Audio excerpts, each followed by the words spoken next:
So good day everyone, I am Angela Nina Alison, and for today's video, we are going to tackle about the positive current trends and issues of materials development. So bear with me as I am going to tackle about these issues and these trends for this video.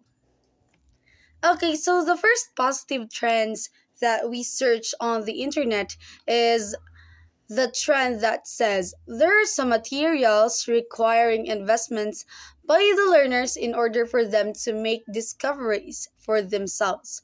From analysis of samples, language is used.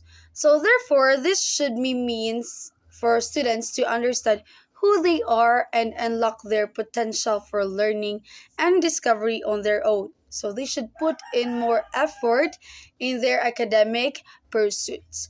And how is it supposed to be possible? No, if you're going to imagine how will be this possible to happen?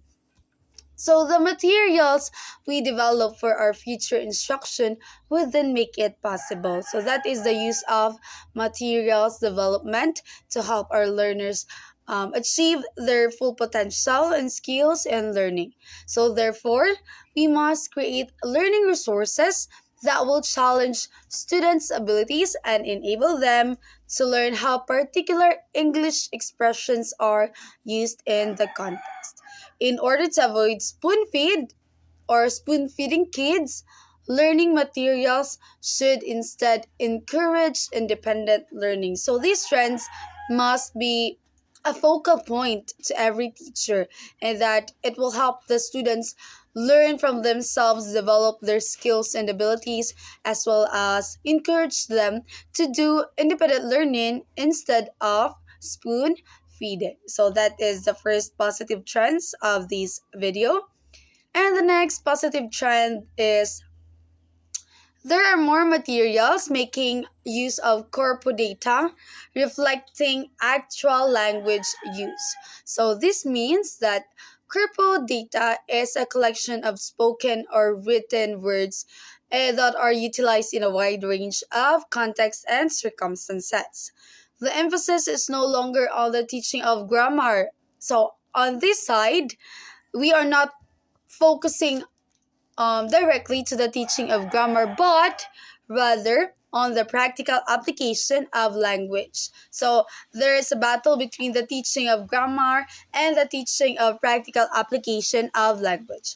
Since this is the main goal of studying English, to be able to use it both written and spoken form. So more materials now make use of corporate data, like how language should be used in both written and spoken form. Materials should therefore enable students to acquire and carry out that. So that particular characteristics must be acquired by the learners. The third positive trend is there are more extensive readers, series being produced with fewer linguistic constraints and more provocative content. So presently, material creators actually include in their materials stuff that elicits a response from readers or students.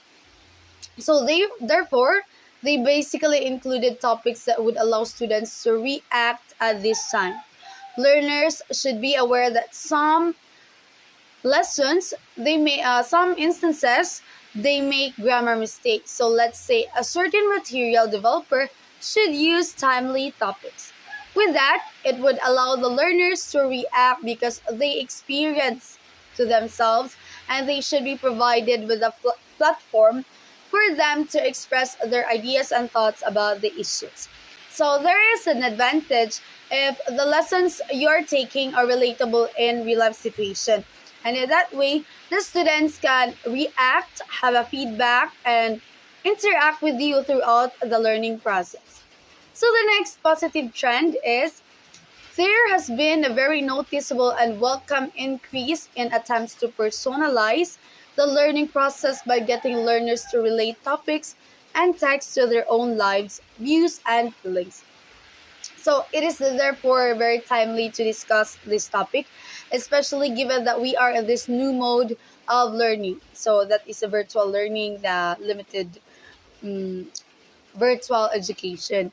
And frequently, there are certain problems or certain portions that we don't understand. So we explore it on our own, and it is up to us on how would we able to learn the best, because that is what the essence of an online delivery of instruction form is. So materials that are created by material developers and teachers allow learners to personalize the learning process. So this signifies that because of the virtual education, learners can have their own style of learning, and that the teachers and material developers must create instructional materials that can help them to personalize the learnings of the learners.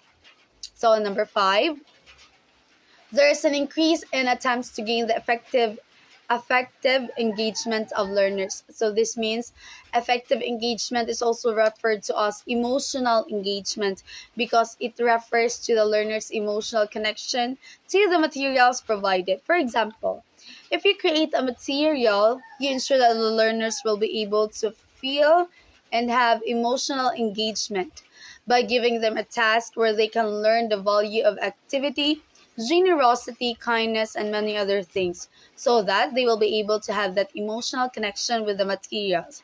So it is important to have a material that connects to the learner, so that way they can be more participative, more entertained, more enjoyed while learning. So that's a benefit of um, developing a material that connects to the learners. So that's all for today's video. I hope you learned something from these positive current trends and issues of materials development, and will surely help us to develop our own material that is effective, efficient, initiative, and most importantly, very meaningful to the learners. So that's all, and thank you for watching this video.